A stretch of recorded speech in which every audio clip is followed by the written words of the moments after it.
ಸರಿ ಶಾಸ್ತ್ರಿಗಳೇ, ಈ ದಿನದ ವಿಶೇಷತೆ ಬಗ್ಗೆ ತಿಳಿಸ್ಕೊಟ್ರಿ. ಈಗ ಸಂದೇಶಗಳನ್ನು ನೋಡೋಣ.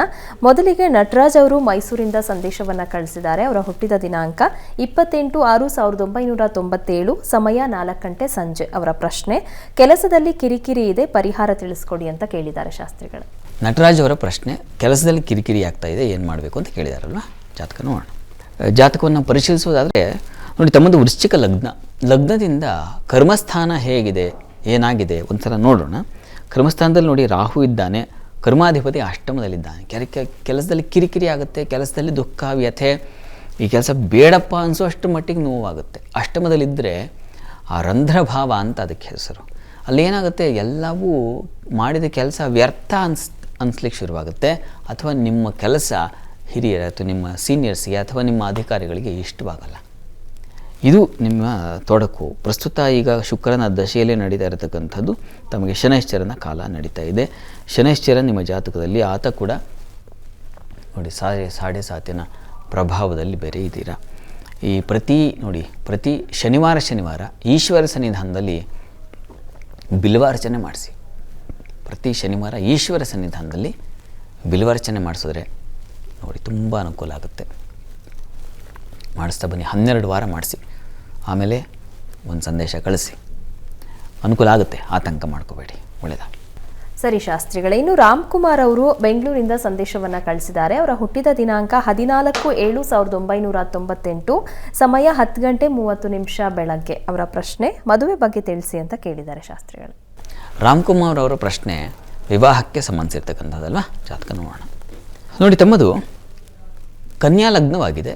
ಲಗ್ನದಿಂದ ಸಪ್ತಮಾಧಿಪತಿ ಸಪ್ತಮ ಸ್ಥಾನದಲ್ಲಿದ್ದಾನೆ. ಅದು ಬಹಳ ಒಳ್ಳೆಯ ಲಕ್ಷಣ. ದಾರಸೌಖ್ಯ ಸಮನ್ವಿತ ಅಂತ ಹೇಳಿದೆ.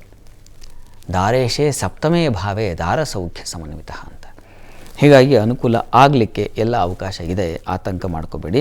ಪ್ರಸ್ತುತ ಶನಿ ದಶೆಯಲ್ಲಿ ಈಗ ಗುರುಭಕ್ತಿ ಸಪ್ತಮಾಧಿಪತಿ ಕಾಲವೇ ನಡೀತಾ ಇದೆ. ಹೀಗಾಗಿ ನೀವು ಪ್ರಯತ್ನ ಪಟ್ಟರೆ ಪ್ರಯತ್ನಕ್ಕೆ ಫಲ ಸಿಗುತ್ತೆ, ಶತಸಿದ್ಧವಾಗಿ ಅನುಕೂಲ ಉಂಟಾಗುತ್ತೆ, ಆತಂಕ ಬೇಡ.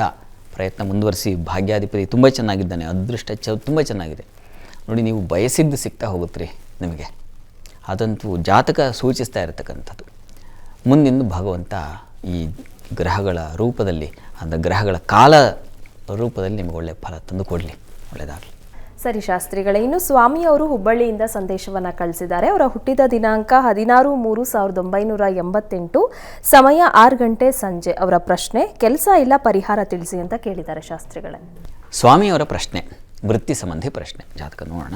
ನೋಡಿ, ತಮ್ಮದು ಸಿಂಹ ಲಗ್ನದಿಂದ ಕರ್ಮಾಧಿಪತಿ ಶುಕ್ರ, ಆತ ಭಾಗ್ಯಸ್ಥಾನದಲ್ಲಿದ್ದಾನೆ. ಲಗ್ನಾಧಿಪತಿ ಅಷ್ಟಮದಲ್ಲಿದ್ದಾನೆ. ಪ್ರಸ್ತುತ ಕಾಲವನ್ನು ನೋಡಿದ್ರೆ ಶನಿ ದಶೆಯಲ್ಲಿ ತಮಗೀಗ ಶುಕ್ರನ ಕಾಲ ನಡೀತಾ ಇದೆ. ಕೆಲಸ ಇಲ್ಲ ಅಂತ ಒದ್ದಾಡಬೇಡಿ. ಜುಲೈ 29 ನಂತರ ಕೆಲಸ ಸಿಗುತ್ತೆ ನಿಮಗೆ, ಯೋಚನೆ ಮಾಡಬೇಡ, ಬರೆದಿಟ್ಕೊಳ್ಳಿ. ಜುಲೈ 29 ನಂತರ ನೀವು ಪ್ರಯತ್ನ ಪಟ್ಟರೆ ಕೆಲಸ ಸಿಗುತ್ತೆ. ಪ್ರಯತ್ನ ಪಡಿ ಈಗಿನಿಂದ. ಜೊತೆಗೆ ಪ್ರತಿ ಶುಕ್ರವಾರ ಅಮ್ಮನವರ ಸನ್ನಿಧಾನ ಹತ್ತಿರದಲ್ಲಿ ಯಾವುದಾದ್ರು ಅಮ್ಮನವರ ಸನ್ನಿಧಾನ ಇದ್ದರೆ ಅವರೇಕಾಳು ಸ್ವಲ್ಪ ಎಷ್ಟಾಗುತ್ತೆ ಅಷ್ಟು, ಒಂದು 200-250 ಗ್ರಾಮ್ ಅವರೇಕಾಳನ್ನ ದಾನ ಮಾಡಿ. ಅದು ತುಂಬ ಸಹಾಯವಾಗುತ್ತೆ. 16 ಶುಕ್ರವಾರ ಮಾಡಿ. ಅಷ್ಟರಲ್ಲಿ ನಿಮಗೆ ಸಿದ್ಧವಾಗಿ ಕೆಲಸ ಸಿಗುತ್ತೆ, ಒಳ್ಳೆಯದಾಗಲಿ. ಸರಿ ಶಾಸ್ತ್ರಿಗಳೇ, ಇನ್ನು ಗುರುಪ್ರಸಾದ್ ಅವರು ಗಂಗಾವತಿಯಿಂದ ಸಂದೇಶವನ್ನು ಕಳಿಸಿದ್ದಾರೆ. ಅವರ ಹುಟ್ಟಿದ ದಿನಾಂಕ 27/12/1995, ಸಮಯ 7 ಗಂಟೆ 30 ನಿಮಿಷ ಬೆಳಗ್ಗೆ. ಅವರ ಪ್ರಶ್ನೆ, ಕಾಯಂ ಕೆಲಸ ಸಿಗ್ತಾ ಇಲ್ಲ, ಪರಿಹಾರ ತಿಳಿಸಿ ಅಂತ ಕೇಳಿದ್ದಾರೆ ಶಾಸ್ತ್ರಿಗಳು. ಗುರುಪ್ರಸಾದ್ ಅವರ ಪ್ರಶ್ನೆ, ಖಾಯಂ ಕೆಲಸ, ಸ್ಥಿರವಾದ ಕೆಲಸ ಸಿಗ್ತಾ ಇಲ್ಲ. ನೋಡೋಣ, ಜಾತಕ ನೋಡೋಣ. ನೋಡಿ, ತಮ್ಮದು ಧನುರ್ಲಗ್ನವಾಗಿದೆ. ಲಗ್ನದಿಂದ ಕರ್ಮಾಧಿಪತಿಯಾಗಿರ್ತಕ್ಕಂಥವನು ಬುಧ. ಈ ಬುಧ ಜಾತಕದಲ್ಲಿ ಲಗ್ನದಲ್ಲೇ ಇದ್ದಾನೆ. ಅಲ್ಲಿ ರವಿ, ಕುಜ, ಗುರು, ಬುಧ, ಒಟ್ಟು 4 ಗ್ರಹಗಳು ಸೇರಿರ್ತಕ್ಕಂಥದ್ದು. ಕರ್ಮಸ್ಥಾನದಲ್ಲಿ ರಾಹು ಇದ್ದಾನೆ. ಈಗ ಪ್ರಸ್ತುತ ಶನಿ ದಶೆಯಲ್ಲಿ ತಮಗೆ ಚಂದ್ರನ ಭುಕ್ತಿ ನಡೀತಾ ಇದೆ. ನೋಡಿ, 2028 ಸ್ವಲ್ಪ ಸಮಾಧಾನ, ತಾಳ್ಮೆ ಬೇಕು ನಿಮಗೆ. ಅಲ್ಲಿವರೆಗೂ ನಿಮಗೆ ಸ್ವಲ್ಪ ಹಿನ್ನಡೆಯ ಗ್ರಹಗಳ ಕಾಲ ನಡೆಯುತ್ತೆ. ಹೀಗಾಗಿ ಮನಸ್ಸಿಗೆ ವ್ಯಥೆ, ನೋವು ಈ ಥರದ್ದೇ ಆಗುತ್ತೆ. 28 ನಿಮಗೆ ಅಷ್ಟು ಸುಸ್ಥಿರವಾಗಿದೆ ಕೆಲಸ ಅಂತ ಅನಿಸಲ್ಲ. ಆಮೇಲೆ ತುಂಬ ಚೆನ್ನಾಗಿದೆ, ಅನುಕೂಲ ಆಗುತ್ತೆ. ಅಲ್ಲಿವರೆಗೆ ಸ್ವಲ್ಪ ತಾಳ್ಮೆ ಬೇಕು. ಈಗ ನೀವು ಪ್ರತಿ ದಿವಸ ಅಥವಾ ಪ್ರತಿ ಶನಿವಾರ ಆಂಜನೇಯನ ಪ್ರಾರ್ಥನೆ ಮಾಡಿ.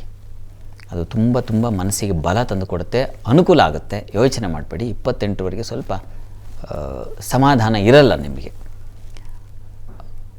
ಆಂಜನೇಯನ ಪ್ರಾರ್ಥನೆಯಿಂದ ಸಮಾಧಾನ ಬರುತ್ತೆ, ವೃತ್ತಿ ಅನುಕೂಲ ಆಗುತ್ತೆ. ಯೋಚನೆ ಮಾಡಬೇಡಿ. ಆಮೇಲೆ ತುಂಬ ಚೆನ್ನಾಗಿದೆ, ಚೆನ್ನಾಗಿರ್ತೀರ. ಒಳ್ಳೆಯದಾಗಲಿ. ಸರಿ ಶಾಸ್ತ್ರಿಗಳೇ, ವೀಕ್ಷಕರು ಕಳುಹಿಸಿದಂಥ ಸಂದೇಶಗಳಿಗೆ ಉತ್ತರಗಳನ್ನು ತಿಳಿಸ್ಕೊಟ್ರಿ. ಇನ್ನು ವೀಕ್ಷಕರೇ, ನೀವು ಸಹ ಕಾರ್ಯಕ್ರಮಕ್ಕೆ ಸಂದೇಶವನ್ನು ಕಳುಹಿಸಬೇಕು ಅಂತ ಅಂದುಕೊಳ್ತಾ ಇದ್ರೆ ನಿಮ್ಮ ಟಿವಿ ಸ್ಕ್ರೀನ್ ಮೇಲೆ ಬರ್ತಾ ಇರುವಂತಹ ನಂಬರ್ಗೆ ಯಾರ ಬಗ್ಗೆ ಕೇಳಬೇಕು ಅಂತ ಇದ್ದೀರಾ ಅವರ ಹುಟ್ಟಿದ ದಿನಾಂಕ, ಸಮಯ ಹಾಗೂ ಪ್ರಶ್ನೆಯನ್ನ ಸ್ಪಷ್ಟವಾಗಿ ವಾಟ್ಸಪ್ ಮೂಲಕ ಕಳುಹಿಸಿ ಕೊಡಬೇಕಾಗತ್ತೆ. ಮುಂದಿನ ಹಂತದಲ್ಲಿ 12 ರಾಶಿಗಳ ಫಲಾಫಲ ಹೇಗಿದೆ ಅಂತ ನೋಡೋಣ. ಈಗ ಕಾರ್ಯಕ್ರಮದಲ್ಲಿ ಪುಟ್ಟದೊಂದು ವಿರಾಮ.